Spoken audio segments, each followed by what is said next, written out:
So this is called Costa Rican Ceviche Katiefied. I really love this ceviche because it's all fresh. As you can see, all the ingredients are very pure.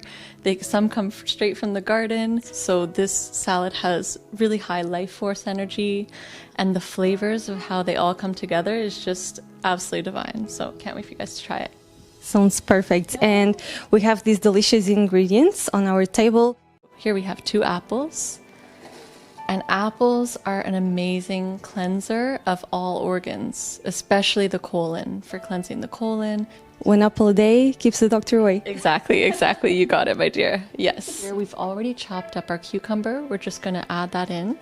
So we diced everything small, and that way, when you have a bite, you get a little bit of everything in your spoons. Then we're going to add our red onion. We're also going to add this beautiful cilantro that we picked in the garden. It's going to bring clarity and freshness and deliciousness. It's also antiviral and antibacterial. So fresh herbs, they have the highest vibration. So definitely put herbs on everything that you possibly can.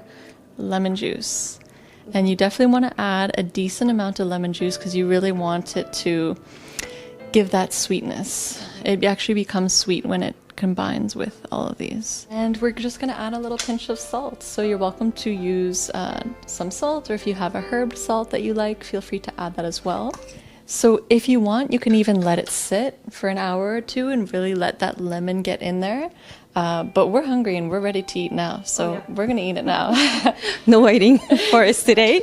But make extra because it's still gonna be delicious tomorrow, because the lemon is gonna help to preserve the salad and the apples. And if you have extra lemon juice at the bottom, feel free to use it for your next salad dressings. So we're gonna bless it. The one last ingredient is gonna be love. So we're sending love and high vibes to this beautiful meal, and may we enjoy, and may you enjoy when you make it as well.